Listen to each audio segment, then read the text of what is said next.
Pode orar, Marisa.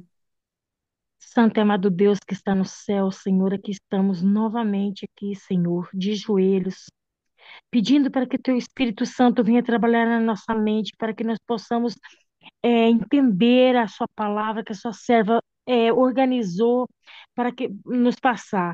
Senhor, que nós possamos viver, Senhor. Que nós estamos cheios de bagagem, Senhor, mas que nós possamos viver a Tua palavra. Que o Teu Espírito essa noite venha nos falar, nos moldar conforme a tua palavra fala. Perdoe nossos pecados, dirija esse culto a hoje, em nome de Jesus. Amém. Amém. Amém. Amém. Obrigada, Marisa. Bem-vinda, Débora. Boa noite, minha amiga. Boa noite, minha amiga. Deus te abençoe. Te use Amém. poderosamente. Amém.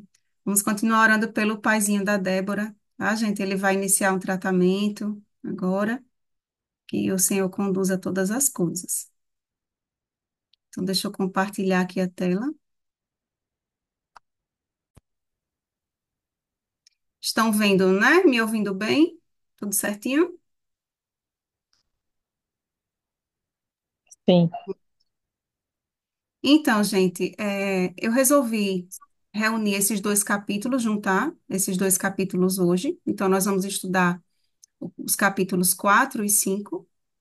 E o primeiro capítulo, Abra o Coração a Deus. E esses capítulos são curtinhos, mas eu vi assim que eles se encaixam, sabe? A mensagem de um se encaixa na mensagem do outro. Então, para começar, capítulo 4, Abra o Coração a Deus. Nós vamos iniciar aqui com esse verso de Provérbios, capítulo 28, versículo 13, que diz: O que encobre as suas transgressões nunca prosperará, mas o que as confessa e deixa alcançará misericórdia. Então, irmãos, não há prosperidade em encobrir pecados. Nós precisamos confessar, mas também tem duas ações aqui, ó: confessar e deixar. E é algo que mais lá para frente, né, no outro capítulo, nós vamos ver que é uma questão também de decisão. Parte de nós é um milagre de Deus, mas precisa também partir de uma decisão nossa.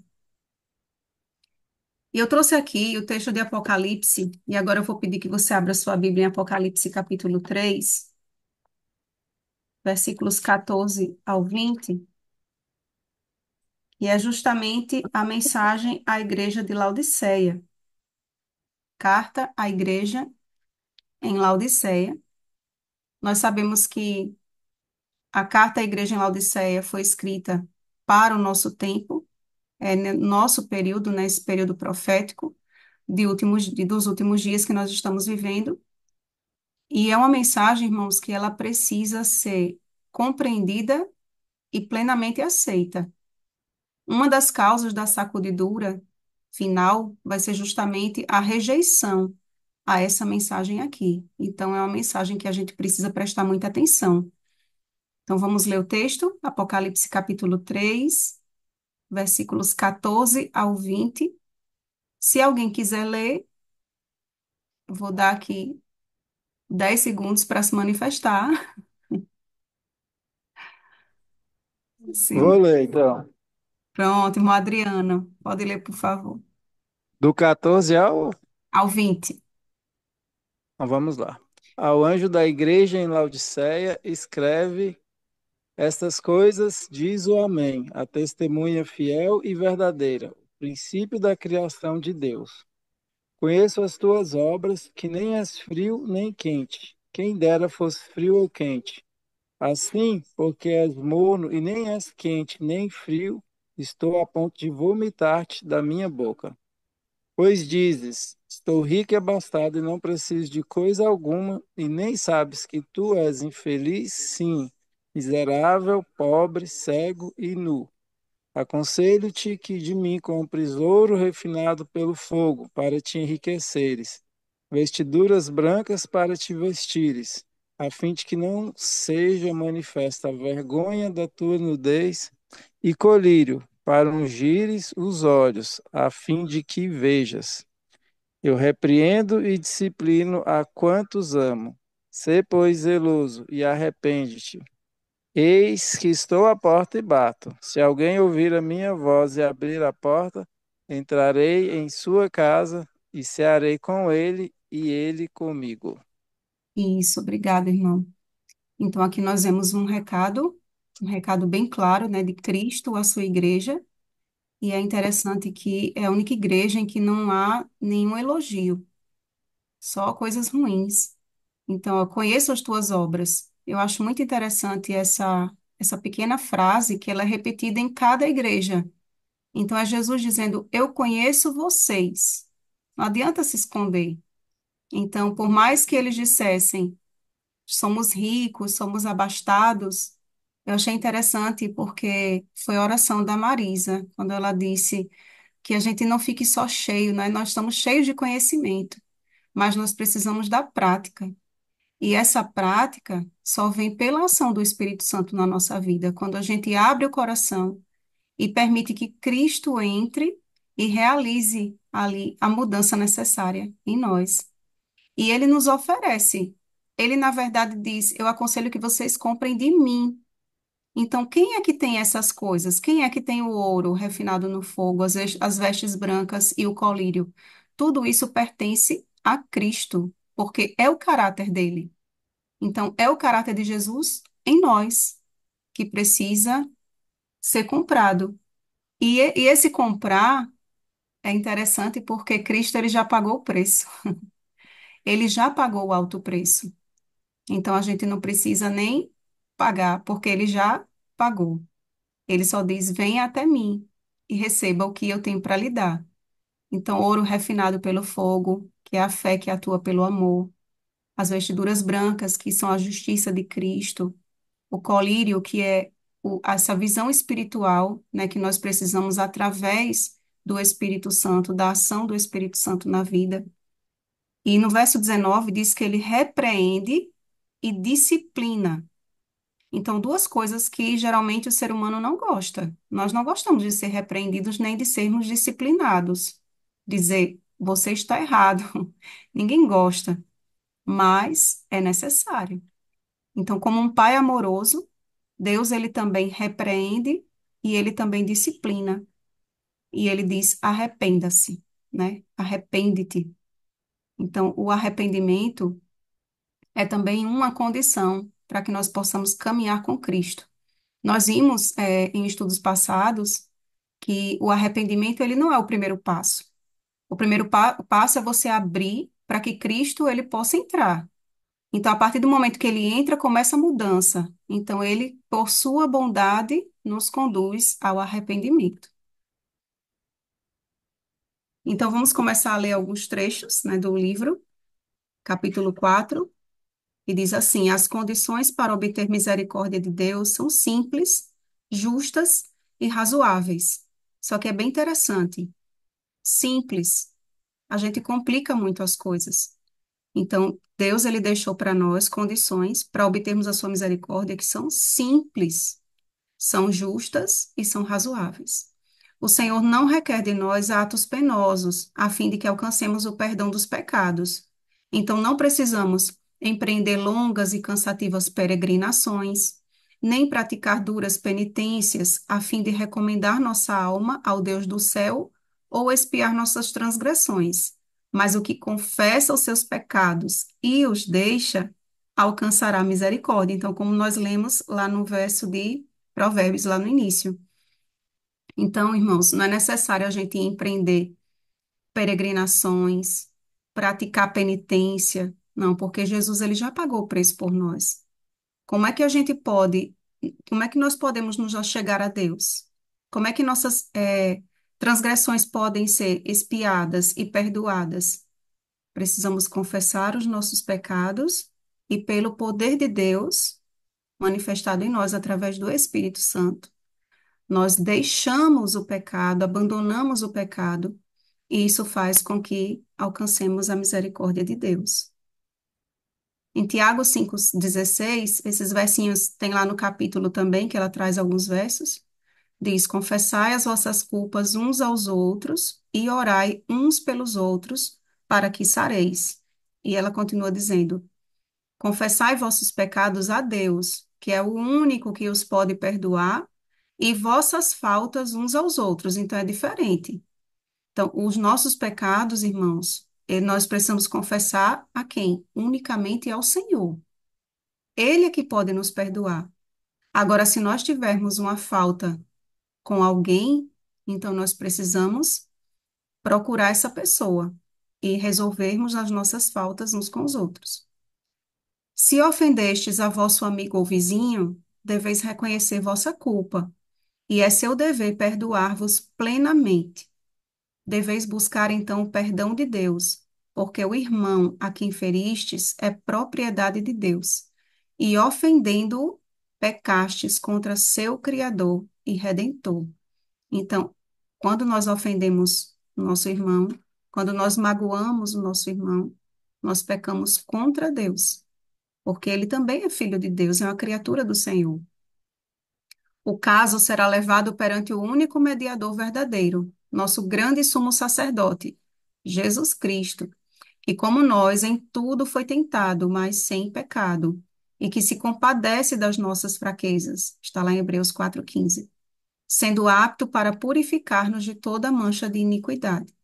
Então, Jesus, ele deseja nos purificar, tornar-nos mais brancos do que a mais pura lã, mais alvos do que a neve. Nós lemos, se eu não me engano, foi no estudo do primeiro capítulo, nós lemos aquele texto de Isaías 18, onde Deus, ele chama, né, para o seu povo, vinde, né, e arrazoemos. Ainda que os seus pecados sejam como a escarlata, eles se tornaram mais brancos do que a mais pura lã. Então, esse é o desejo de Deus, de nos purificar, de nos limpar, de lavar dos nossos pecados. Mas nós precisamos ir até Ele também. A confissão de pecados, quer pública, quer privada, deve ser de coração, expressa francamente. É, teve uma situação uma vez eu lembro na igreja, que eu nunca esqueci. Uma criança pequenininha, uma menininha pequenininha, ela fez algo assim que deixou a mãe muito triste, fez algo com alguém, tipo assim, desrespeitou um irmão. E a mãe levou ela para o canto e ficou, vá pedir desculpa. Ela, não. Ela, você precisa pedir desculpa. Ela, não vou. Eu só sei que ela levou umas tapas, apanhou, e depois eu fiquei pensando, né, nisso. Eu digo, meu Deus, é, é isso aqui, é justamente isso aqui, né? O perdão e a confissão de pecado, ela deve ser de coração. E não, como ela diz aqui, ó, não deve ser obtida do pecador à força de insistência. E eu lendo o livro de Ellen White sobre educação, e ela fala um pouquinho sobre isso, né? Que você não deve exigir assim da criança, mas deve conversar, deve ensinar pelo exemplo. E uma hora ela vai retroceder, né? Ela vai voltar atrás. E ela continua dizendo assim: não deve ser feita de maneira negligente ou folgazã, nem extorquida dos que não reconhecem o abominável caráter do pecado. A confissão, que é o desafogo do íntimo da alma, achará o caminho ao Deus de infinita piedade. Diz o salmista no Salmo 34:18. Perto está o Senhor dos que têm o coração quebrantado e salva os contritos de espírito. Eu gosto muito do texto Amém. do Salmo 51. Quem quiser abrir e acompanhar, pode abrir no Salmo 51, versículo, deixa eu ver aqui qual é o verso. Versículo 17, quando Davi ele diz assim: sacrifícios agradáveis a Deus são o espírito quebrantado, coração compungido e contrito não desprezarás, ó Deus. É interessante que essa questão do coração, ela é muito enfatizada na Bíblia. Nosso coração, como diz Jeremias 17:9, ele é enganoso e desesperadamente corrupto. Mas é interessante que em Provérbios 23, verso 26, diz assim: dá-me, filho meu, o teu coração. E justamente o que Deus pede de nós. O lugar mais sujo, mais impuro, mais corrupto do nosso ser é o que ele pede de nós. Não é interessante? Porque é ali que ele pode realizar a sua obra, o seu milagre, que é justamente no nosso íntimo, no nosso coração. E quando nós falamos coração, irmãos, estamos falando de mente, de lugar de decisão, é onde Deus deseja operar. Por isso que nesse momento nós vamos, quem puder, nós vamos nos ajoelhar e vamos orar para que o Espírito Santo faça morada em nosso coração. Só assim o nosso Amém. coração, ele pode ser transformado e ser transformado como Jesus espera, como o coração de uma criança, rápido para amar e rápido para perdoar. É o que a gente precisa ver, irmãos. Hoje, clamar ao Espírito Santo para que nós tenhamos esse coração de criança aos pés de Jesus. E eu gostaria de convidar a Eliane para orar, fazer essa primeira oração com a gente. Pode ser, Eliane?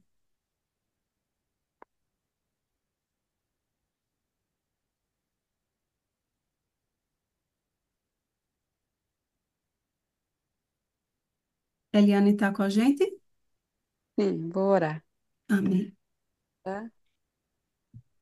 Bondoso Deus, Senhor amado, louvamos teu santo nome, Senhor, e em reverência nós chegamos ao teu trono de graça, de Amém, joelhos Jesus. dobrados diante da tua autoridade, para te pedir perdão por todos os nossos pecados e Sim, também Jesus. colocar diante do Senhor as nossas dificuldades, Senhor. Muitas vezes nos encontramos tentados a entrar, ir por caminhos errados, mas nós pedimos o poder do Espírito Santo para vencer todas as tentações. Amém, Pedir que o Jesus. Senhor nos guie, nos ilumina, nos proteja, coloque teus anjos ao nosso redor, nos protegendo das forças malignas, Senhor. Sabemos que o tempo está muito próximo e exige de nós um coração abnegado, disposto a perdoar e também a confessar os nossos pecados. Por Amém, isso, nos Senhor. ajuda, Senhor. Não é fácil, mas nós precisamos. E pedimos também que o Espírito Santo nos ajude, Pai, a lembrar de pecados muito antigos que talvez estão no nosso esquecimento, mas que tenha necessidade de ser confessado ao Senhor. Tem misericórdia de cada um de nós. Visita cada coração que está aqui no estudo conosco e também os que não estão aqui, Pai, que não vieram, mas que sejam constrangidos pelo teu poder, pela tua misericórdia, para fazer a tua vontade e para nos preparar para a breve volta de Jesus.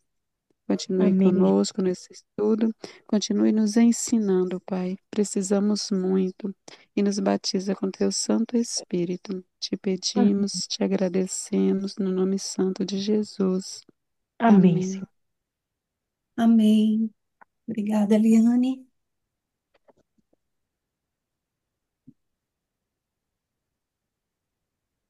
Ela diz aqui no livro: a confissão não será aceitável a Deus sem o sincero arrependimento e reforma.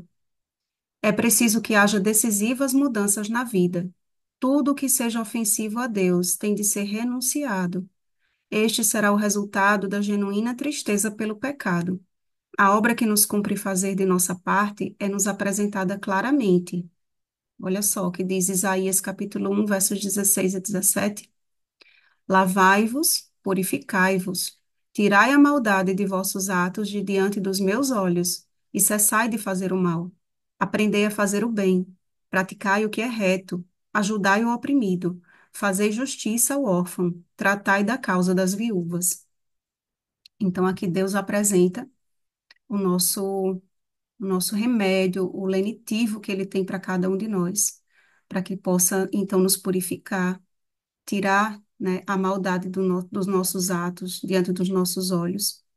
É interessante que ele fala, né, atos diante dos olhos de Deus. Então, o Senhor, ele vê todas as coisas. E cessar de fazer o mal e aprender a fazer o bem. E esse aprender a fazer o bem é justamente a obra, a ação do Espírito Santo no coração. Então, para que isso aconteça, nós precisamos permitir que essa obra seja realizada. Quando Isaías, ele, lá no capítulo 6, o Senhor, ele aparece, ele tem aquela visão do trono de Deus, né? Deus no seu trono, os anjos o cercando. E ele diz: ai de mim, pecador, né? Eu sou um homem de lábios impuros e habito no meio de um povo de impuros lábios. Aí o que é que o Senhor faz? Manda um anjo tirar ali uma brasa do seu altar, uma tenaz, e tocar nos lábios de Isaías e purificá-lo. Então, há uma purificação primeiro. Depois ele diz: quem, quem há de ir por nós? E Isaías se apresenta: eis-me aqui, envia-me a mim. Agora eu estou pronto, Senhor. Então, é essa obra que o Espírito Santo deseja realizar na nossa vida, nos tocar com a brasa viva do seu altar, nos purificar, tirar essa maldade, né, do nosso coração, da nossa mente, porque é uma luta que é uma luta intensa, é uma luta diária. E mais para frente nós vamos ver qual é o nosso pior inimigo. Depois de haverem Adão e Eva comido do fruto proibido, ficaram cheios de um sentimento de vergonha e terror. A princípio, seu único pensamento era como desculpar o seu pecado e escapar à temida sentença de morte. Então, quando nós vamos lá para Gênesis, capítulo 3, começamos a fazer uma leitura direitinho, detalhada, nós percebemos que Adão, ele aponta para Eva, mas ele diz assim: a mulher que tu me deste. Então, era como se ele estivesse apontando a culpa para o próprio Deus. A mulher, da mesma forma, ela disse: foi a serpente, ou seja, essa serpente aí que o Senhor criou, ela me enganou. Então, tudo se volta para Deus. Olha só. E o ser humano, nós, né, temos uma mania muito feia de não assumir, muitas vezes, a nossa culpa. A gente sempre quer achar alguma desculpa para o que a gente fez de errado. Então, isso vem lá do princípio, desde que o pecado entrou no mundo. E os exemplos que a palavra de Deus nos apresenta de genuíno arrependimento e humilhação revelam um espírito de confissão em que não há excusa do pecado, ou seja, não há desculpa para o pecado, nem uma tentativa de justificação própria.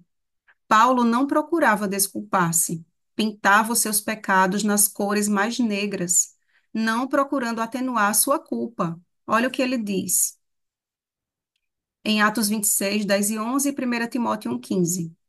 Encerrei muitos dos santos nas prisões, e quando os matavam, eu dava o meu voto contra eles. E castigando-os muitas vezes por todas as sinagogas, os obriguei a blasfemar. E enfurecido demasiadamente contra eles, até nas cidades estranhas os persegui. E em 1 Timóteo ele diz: Cristo Jesus veio ao mundo para salvar os pecadores, dos quais eu sou o principal. Olha só, aquele que escreveu 11 livros do Novo Testamento, disse: Eu sou o principal dos pecadores. Porque Paulo, ele reconheceu, né, quem ele era e ele reconheceu também o que Cristo fez em sua vida, tornando um novo homem. Mas ele não podia esquecer do seu passado. Então, Paulo, como ela diz aqui, ó, ele pintava seus pecados nas cores mais negras, não procurou atenuar a sua culpa, não procurou desculpar o seu pecado, mas os confessou e os deixou. O coração humilde e contrito, rendido pelo arrependimento genuíno, apreciará algo do amor de Deus e do preço do Calvário. E como um filho confessa sua transgressão a um amante pai, assim trará o verdadeiro penitente todos os seus pecados perante Deus.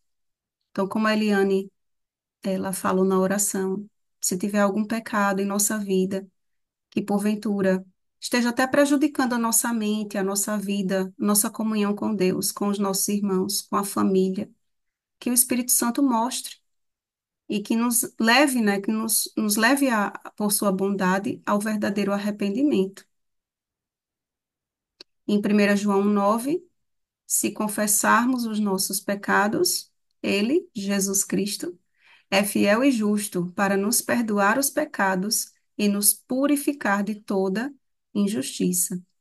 Então, aqui existe essa nossa ação de confessar. O que que a gente precisa fazer? Confessar. Ele é fiel e justo para nos perdoar e nos purificar. Então, o perdão de Deus, ele nos purifica de quê? De toda injustiça. se confessarmos os nossos pecados. E como nós vimos lá em Provérbios, lá no início, é confessar e abandonar o pecado. Confessar e deixar. Então a gente vai a Jesus, confessa os nossos pecados, permite que o Espírito Santo entre em nossa vida e realize a sua boa obra, e é essa boa obra que ela vai nos purificar, vai nos santificar e nos preparar para o reino eterno que o Senhor tem preparado para cada um de nós. E nesse momento nós vamos orar por um novo coração, um coração humilde e contrito diante de Deus. Quem tá aqui? Eu vou pedir a Débora. Você faz essa oração com a gente, amiga, por favor?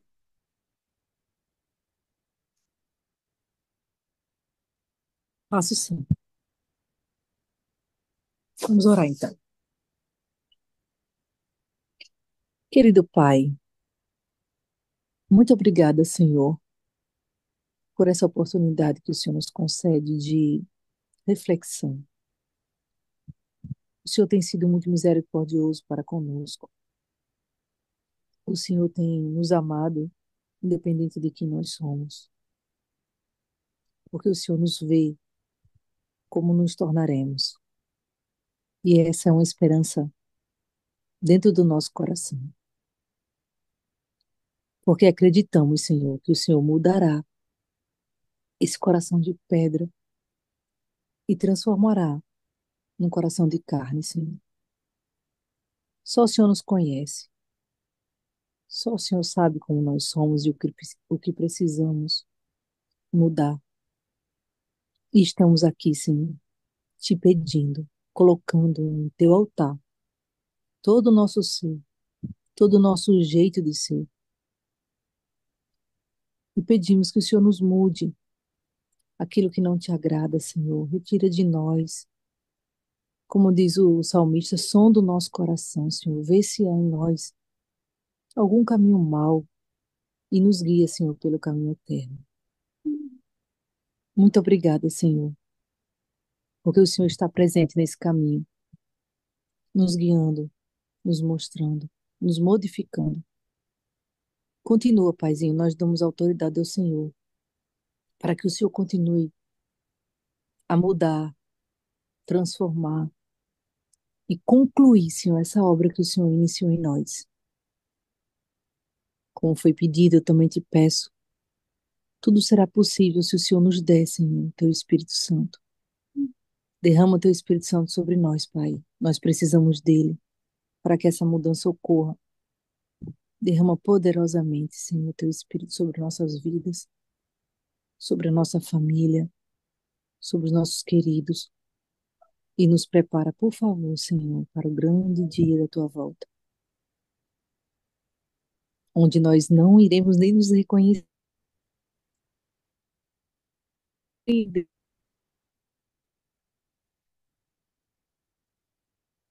Por favor, até lá.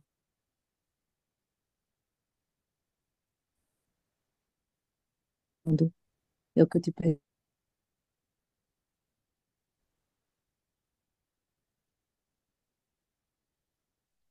Amém. Cortou um pouquinho. Eu não sei se foi só para mim. Cortou um pouquinho. Não, para Ah, mim também falhou na oração. Falhou, mas o Senhor ouviu, viu, amiga? Muito obrigada. que pena. Tá bom. Deus abençoe. Mas foi só o final. Então vamos continuar. E agora vamos para o capítulo 5, o desejo de ser bom. Jeremias capítulo 29, verso 13 diz: Buscar-me-eis e me achareis, quando me buscardes de todo o vosso coração.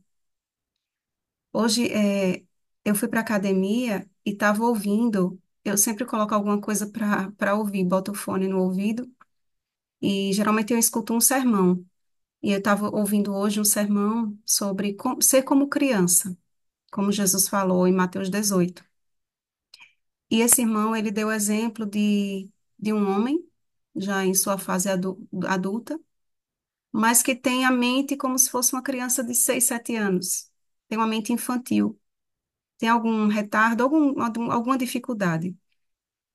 Só que essa pessoa, né, chamado Luiz, é uma pessoa assim que é extremamente dada a ajudar, a se compadecer, de uma forma que esse irmão tem um restaurante e o Luiz sempre está lá para carregar alguma coisa, para ir comprar algo no mercado que ele esteja precisando, e uma pessoa de confiança.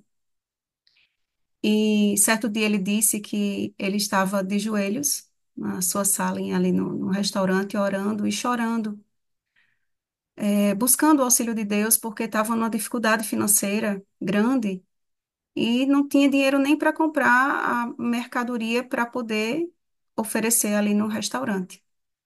E o Luiz entrou no restaurante e, de repente, ele ouviu outra pessoa chorando.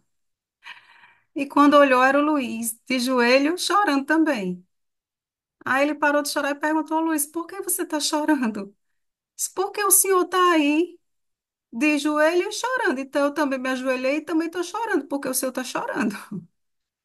Oh, meu E Deus. ele disse: ô Luiz, é porque eu estou numa dificuldade. Olha, eu sei que você veio para me ajudar aí no mercado, mas eu não tenho dinheiro para a gente fazer a feira hoje. Esses irmãos, para que que eu fui falar? Todo o mercado estava sabendo que eu estava com dificuldade financeira, a rua toda ficou sabendo que eu estava com dificuldade financeira.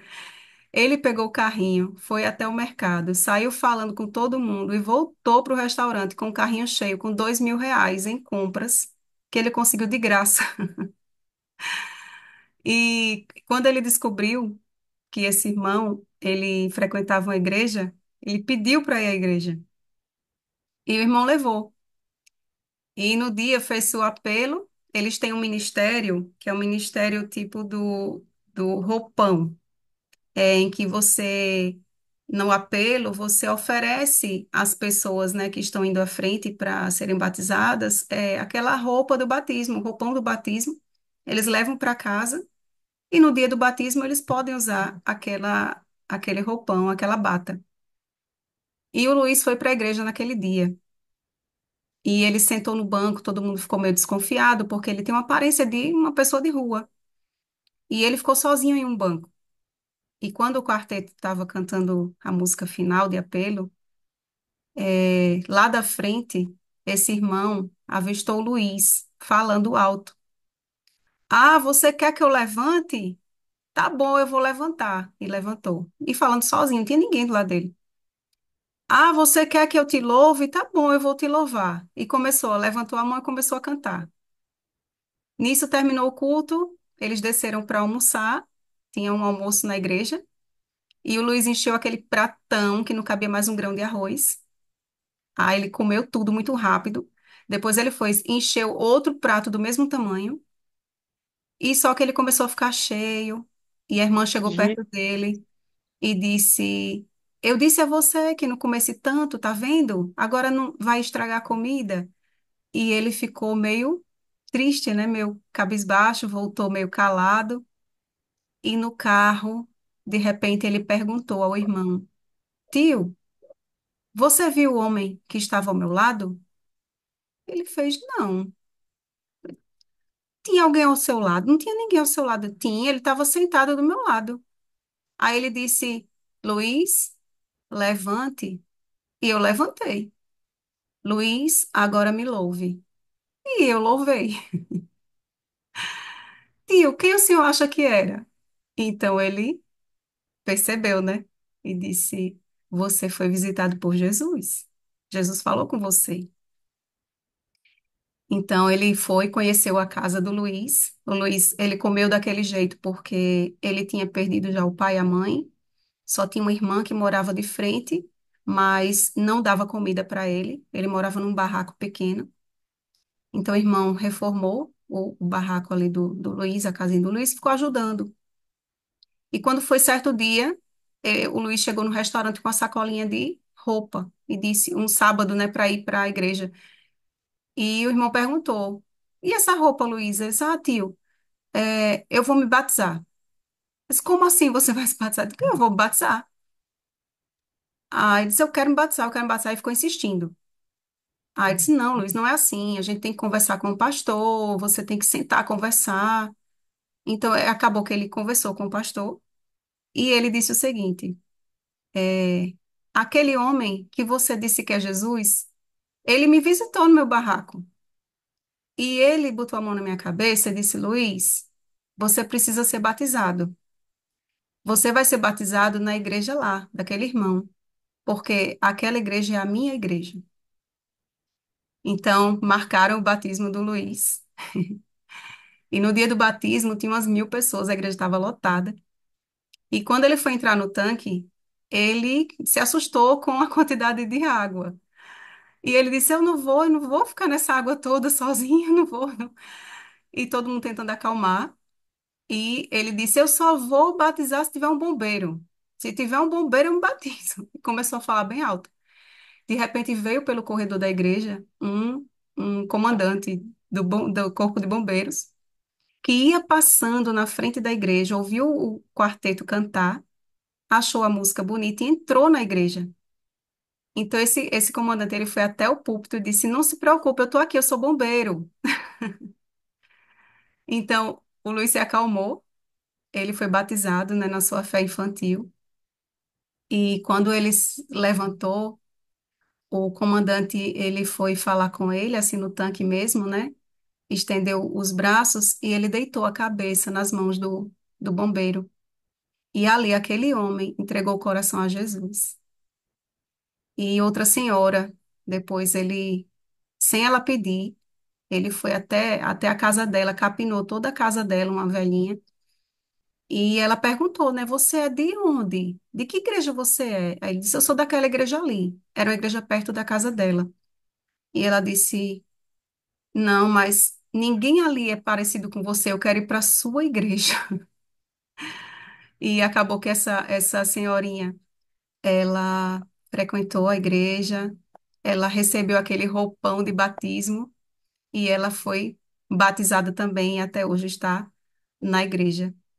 Então, assim, a obra que o Espírito Santo ele deseja realizar na nossa vida é uma obra muito parecida com o que o Luiz está fazendo, que é o Espírito Santo na vida dele. Apesar dele não ter o discernimento, não ter todo o conhecimento que a gente tem, mas ele tem Jesus em seu coração. Então, a gente precisa achar o Senhor, buscar o Senhor de todo o coração. Então, da forma infantil dele, até inocente, ele está fazendo isso. E o próprio Jesus Cristo visita. E hoje eu estava dizendo a Ivan, eu disse, amor, esse rapaz, ele está completamente salvo. E como eu quero isso na minha vida?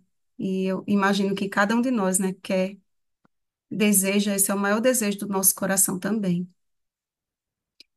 E ela diz assim: o coração inteiro tem de render-se a Deus, ou do contrário, não se poderá jamais operar a transformação pela qual é restaurada em nós a sua semelhança. Então, a semelhança de Deus, a semelhança de Cristo precisa estar em nós. Por natureza, estamos alienados de Deus. O Espírito Santo descreve nossa condição em palavras como estas. Em Efésios 2:1 diz assim: mortos em ofensas e pecados. Essa é a nossa situação. Em Isaías 1, versos 5 e 6 diz: toda a cabeça está enferma e todo o coração fraco. Não há nele coisa sã. Então, irmãos, do nosso coração só sai o que não presta, o coração carnal. Por isso que é uma luta. A carne milita contra o espírito. E o Espírito Santo, ele precisa prevalecer na nossa vida. E a luta contra o próprio eu é justamente a maior batalha que já foi ferida. Por isso que o grande conflito, né, o centro do grande conflito é a nossa mente, porque Satanás ele deseja controlar a nossa mente e Jesus ele deseja restaurar a nossa mente. E a renúncia de nosso eu, sujeitando tudo à vontade de Deus, requer luta. Então tá aqui essa imagem, né? Tá aí o rapaz lutando e tá ali a sua própria sombra. mas a alma tem de submeter-se a Deus antes que possa ser renovada em santidade. Então, quando nós nos submetemos a Deus, eu gosto muito do versículo, entrega o teu caminho ao Senhor, confia nele, e o mais ele fará. Então, é a entrega, é a confiança, é essa submissão a Deus que faz com que nós sejamos renovados em santidade, que faz com que nós sejamos vitoriosos. Entregando-nos a Deus, temos necessariamente de renunciar a tudo que dele nos separe. Por isso diz o Salvador: qualquer de vós que não renuncia a tudo quanto tem, não pode ser meu discípulo. Lucas 14:33. Tudo que afaste de Deus o coração tem de ser renunciado. Então, tudo, irmãos, tudo é tudo. Tudo que nos afasta de Deus, que afasta o Senhor do nosso coração, que repele a obra do Espírito Santo, precisa ser abandonada. Quando Cristo habita o coração, a alma de tal modo se encherá de seu amor e da alegria da comunhão com Ele, que a Ele se apegará, e em sua contemplação será esquecido o próprio eu. O amor de Cristo será a mola das ações. Então, Cristo habitando no coração, Cristo habitando na alma, nós sendo cheios, né, cheios do amor de Deus através do Espírito Santo. A alegria também, que é um dom, é um fruto, faz parte do fruto do Espírito. Então, tudo isso, a contemplação de Cristo, né, quando estamos sempre contemplando o Salvador, contemplando a Cristo, as coisas celestiais, colocar nossos olhos no céu, como diz aquela a letra da música, com os olhos, com os pés na terra, mas com os olhos no céu. Então, esse trabalho, essa obra do esquecimento do próprio eu, ela vai sendo efetuada pelo Espírito um dia após o outro. E o amor de Cristo, ele passa a ser a mola das nossas ações, é o que nos impulsiona a realizar as obras de Deus. É o amor de Cristo em nós. Julgais ser sacrifício demasiado entregar tudo a Cristo? Dirigi-vos a pergunta: que entregou Cristo por mim? Que foi, irmãos, que Deus entregou por nós? O Filho de Deus deu tudo. Ele deu vida, amor e sofrimento por nossa redenção. E será possível que nós, objeto indigno de tão grande amor, lhe queiramos reter nosso coração? Então, como eu falei lá no texto de Provérbios, né? O que que Deus nos pede? O nosso coração. Do jeito que ele está. Então, Jesus, vinde a mim. Vocês que estão cansados e sobrecarregados, ou seja, do jeito que você tiver, pode vir, filho, que eu lhe aceito. Agora, a mudança precisa ser realizada. Se a gente vai até Jesus, não tem como a gente sair da presença de Jesus da mesma forma. E por isso que precisa haver essa entrega, a entrega do coração. E é bem forte, eu achei bem forte essa citação, que ela diz, entretanto, a que renunciamos nós, ainda que renunciemos a tudo? Então, o que é que nós estamos renunciando, ainda que a gente renuncie tudo aqui nesse mundo? Que é isso, comparado ao que Cristo fez por nós? Há um coração poluído pelo pecado, para que Jesus o purifique, lavando-o em seu próprio sangue e o salve por seu inefável amor. Então, o que é que nós estamos renunciando? Um coração poluído pelo pecado, completamente corrupto, enegrecido, né, pelas transgressões, para que Jesus o purifique.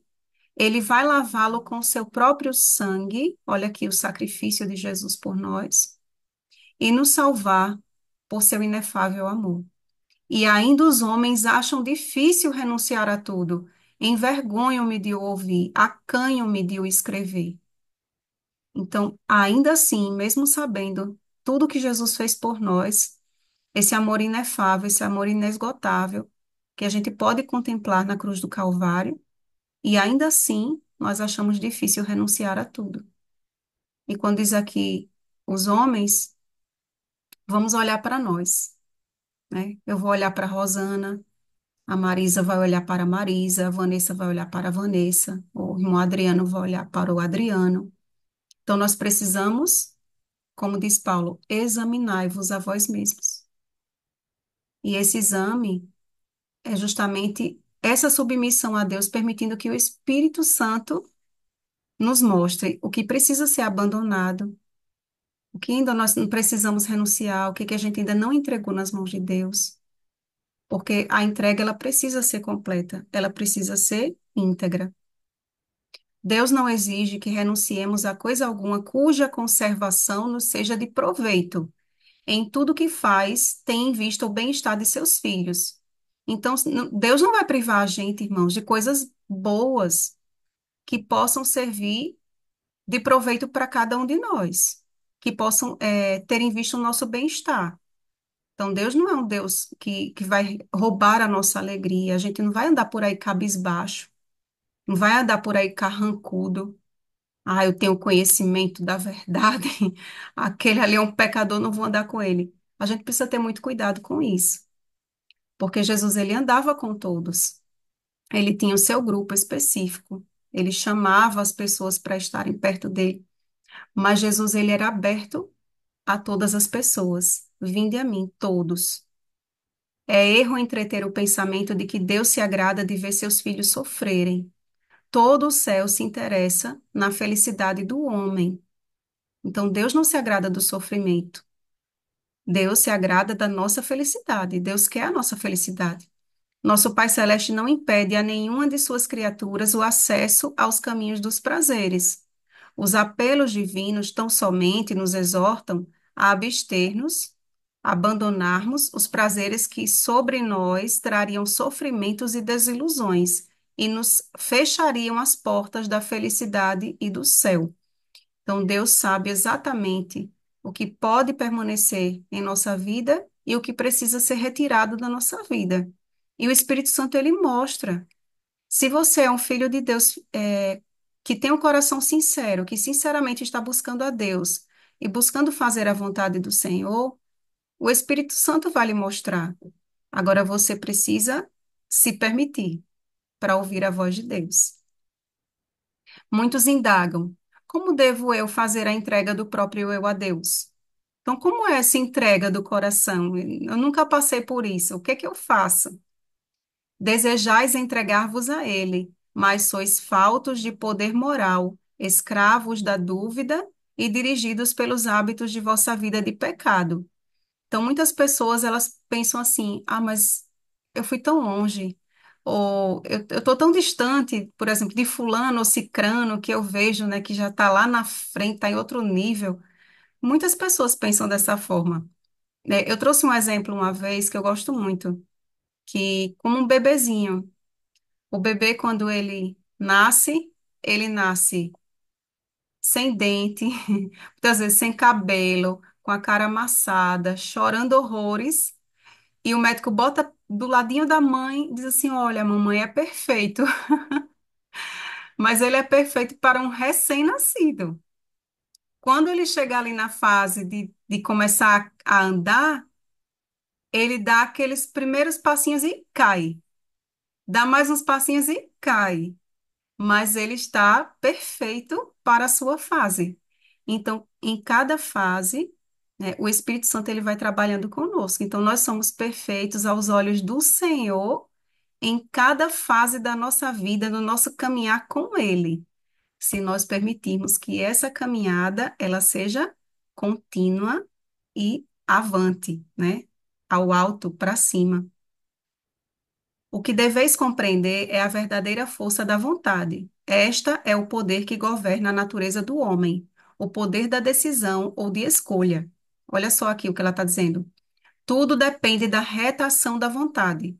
O poder da escolha deu Deus ao homem, a ele compete exercê-lo. Então, essa questão aqui que ela fala da força da vontade não é de acordo com o que o mundo diz. Ah, só basta ter força de vontade. Se eu quiser, eu faço. Não, gente, essa força de vontade é justamente a decisão, é o poder de escolha, é o livre-arbítrio que Deus nos deu para dizer: Senhor, eu quero, eu entrego, eu confio que o Senhor vai realizar na minha vida a mudança que é tão necessária. E ela continua assim, ó: não podeis mudar vosso coração. Então, não cabe a nós, irmãos, essa mudança. A gente não pode mudar o nosso próprio coração, nem tampouco querer mudar o coração de outra pessoa. Não podeis por vós mesmos consagrar a Deus as vossas afeições, mas podeis escolher servi-lo. Olha aqui o poder de escolha. Podeis dar-lhe a vossa vontade. Então eu digo assim, Senhor, esse é o meu poder de escolha. Eu estou escolhendo te servir e eu quero entregar a minha vontade a ti. Aí o Senhor pode operar a mudança em nossa vida. Quando nós tomamos essa decisão, Senhor, eu quero. Ele então operará em vós o querer e o efetuar, segundo a sua vontade. Desse modo, toda a vossa natureza será levada sob o domínio do Espírito de Cristo. Agora, esse domínio aqui, ó, não é a escravidão que Satanás deseja realizar na vida do ser humano, porque o domínio de Satanás é uma escravidão. O domínio do Espírito de Cristo é liberdade. Nós decidimos estar sob o domínio do Espírito de Deus. É diferente. Vossas afeições centralizar-se-ão nele, em Cristo. Vossos pensamentos estarão em harmonia com ele. Então, tudo na nossa vida, ela vai ser governada pelo Espírito de Deus. E o que a gente gostava, a gente passa a odiar. O que a gente odiava, a gente passa a amar. Então, é uma mudança realmente de 180 graus, é uma virada. Entregando a Cristo o vosso querer, aliai-vos com o poder que está acima de todos os principados e potestades. Tereis força do alto para estar firmes, e assim, pela constante entrega a Deus, sereis habilitados a viver a nova vida, a vida da fé. Então, ó, entrega a Cristo o seu querer, e essa entrega, ela precisa ser o quê? Constante. Ela precisa ser diária, ela precisa ser crescente e avante. Então, se nós queremos ser habilitados a viver essa nova vida, que é uma vida da fé, e Jesus ele diz que o justo viverá pela fé, nós precisamos entregar a Cristo o nosso querer. A nossa vontade precisa estar nas mãos do Senhor. E aqui eu termino com aquele salmo que eu falei que eu gosto muito, que é como se fosse um compilado de tudo que a gente estudou aqui hoje. Entrega o teu caminho ao Senhor, confia nele e o mais ele fará. Então, essa obra aqui, só ele pode realizar. A nossa parte é essa aqui, irmãos, ó, entregar e confiar. Então, que Deus nos abençoe, que o Espírito Santo, ele esteja em nós, operando esse milagre da verdadeira conversão, da verdadeira entrega. Como diz o hino, tudo entregarei. Então, que a gente não louve o Senhor da boca para fora, mas que realmente sejamos impelidos por essa decisão de entregar tudo nas mãos do Senhor, entregar todo o nosso coração, clamar todos os dias pelo batismo do Espírito Santo, para que Ele realize essa mudança em nós, para que nós sejamos como crianças realmente, assentadas aos pés de Jesus todos os dias, para aprender mais sobre Ele, para contemplá-lo e assim sermos transformados. E o estudo do próximo capítulo, capítulo 6, a conquista da paz. Se vocês estiverem acompanhando essa leitura do livrinho pela internet, vocês vão perceber que alguns capítulos até mudaram os títulos. Quando eu fui procurar, tinha um título um pouco diferente desse aqui, e no capítulo 5 também o título era diferente, mas o conteúdo é o mesmo, tá bom? Então, deixa eu só encerrar aqui para gente. Isso. Então, vamos fazer nossa oração final, tá bom? Só falar aqui com a Nalvinha. Boa noite, Nalvinha, que eu não falei no começo. E a Aninha. Aninha, Deus abençoe vocês também. Vamos então, quem puder se ajoelhar, vamos orar.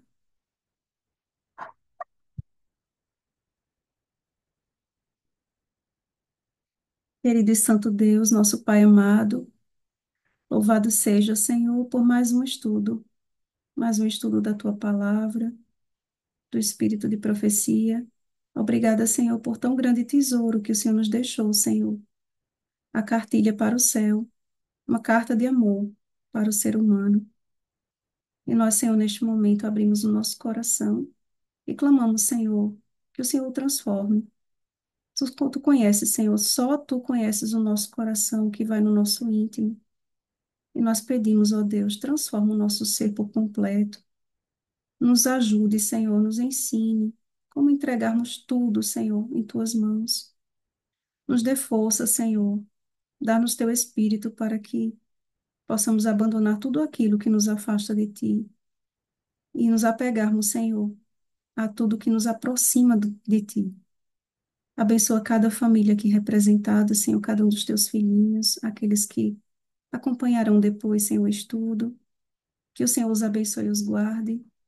Que o Senhor faça resplandecer o seu rosto sobre cada um de nós, Senhor, tenha misericórdia de nós. Que o Senhor sobre nós levante o seu rosto e nos dê a paz. Te pedimos e te agradecemos em nome de Jesus. Amém.